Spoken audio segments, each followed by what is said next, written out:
विहंगम चाल का भेद है। पहले तो ये समझ लो शहीद कहते किसे हैं। शहीद उसे कहते हैं जो धर्म के नाम पे जिसने अपने आप को खत्म कर दिया हो, उसको शहीद कहते हैं। यानी जो बिना डरे अपने आप को, क्योंकि अब झगड़ा हो रहा है, लड़ाई हो रही है, तो मरेगा ही, और उसको भी पता है कि मरूंगा, लेकिन फिर भी वो अटल के लगा हुआ है, और मृत्यु होती है शरीर की रण क्षेत्र में, उसको शहीद कहते हैं, उसको शहीद कहते हैं। तो यहां पर जो रण क्षेत्र है वो किसी और के साथ नहीं है कि किसी की गर्दनें उड़ानी है तलवारों से। यहां पर खुद के साथ जंग है, यहां पर तुम्हारी खुद के साथ जंग है। उसमें जो शहीद होता है उसको जन्नत मिलती है, उसकी आत्मा को कबूतर में डाल दिया जाता है। इसका संकेत क्या है समझ लो। कबूतर का मतलब है पक्षी, पक्षी का मतलब है विहंगम चाल। विहंगम चाल से वो आत्मा कह लो, जीवात्मा कह लो, वो विहंगम चाल से घोंसला यानी उसका पक्का ठिकाना, वो घोंसले तक पहुंच जाती है। और दाना जो चुगने को मिल रहा है वो क्या है? सत्य नाम है भोग तुम्हारे, वो कभी खत्म नहीं होते दाने, वहां कोई भूख नहीं लगती। वो सतनाम का भोग निर्मल भोजन हंसा पावे, शब्द धुनन की खीर, जपो रे मन केवल नाम कबीर। तो ये सब संकेत हैं कि कौन से घोंसले में पहुंच जाएगा वो, कौन सा दाना खाएगा वो, और कैसी चाल से जाएगा वो। ये सब कुछ कुरान में समझा दिया गया है, समझदारों के लिए इशारा है वहां पे। शब्द विहंगम, विहंगम का मतलब होता है पक्षी की चाल।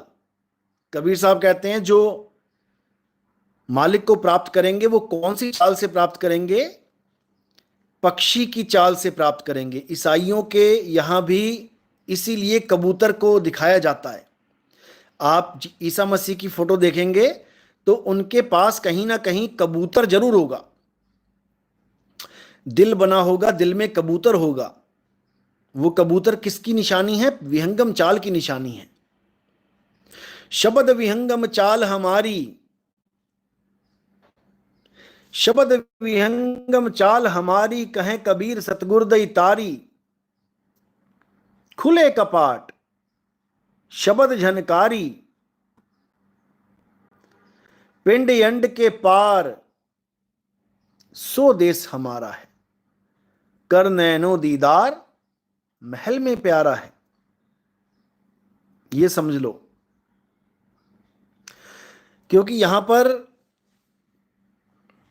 विहंगम चाल की बात चल रही है। केवल विहंगम चाल से ही आप वहां पहुंच सकते हैं, और उसके बाद आपको पक्का घोंसला मिल जाएगा। आराम से उसमें रहिए, कोई दिक्कत नहीं है, वो अचल स्थान मिल जाएगा। और जितने मर्जी दाने चुगिए, वहां कोई कमी नहीं है।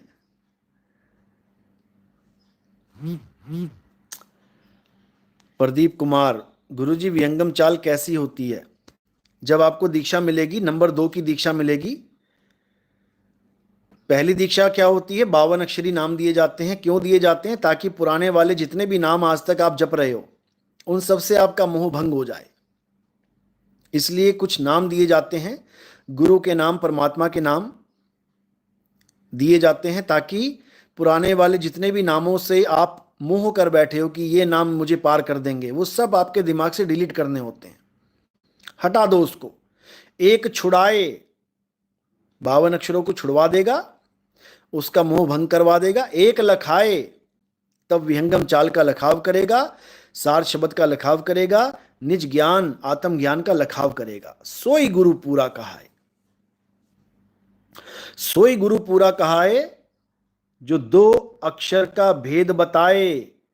एक छुड़ाए, एक लखाए तब प्राणी निज घर को जाए, तब बात बनेगी। तो मालिक की दया होगी, जरूर समझ में आएगा। इसलिए हिंदू मुस्लिम सिख ईसाई वाला झगड़ा खत्म कर दो। अब आ जाओ अपने असली फॉर्म में, अब आ जाओ इंसानियत के रास्ते पे, अब आ जाओ अमन और चैन के रास्ते पे, अब आ जाओ एक जिम्मेदार नागरिक होने के रास्ते पे, अब आ जाओ सब भ्रष्टाचारियों के खिलाफ, अब आ जाओ ये सब धर्म के नाम पे राजनीतियों के खिलाफ। बस इतना समझ लो, तब समझो कि सबका कल्याण होगा।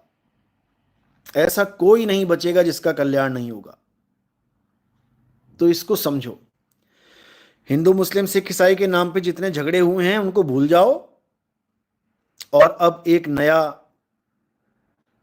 हिंदुस्तान कायम करो जो केवल प्रेम, अमन, शांति इसको चाहता है।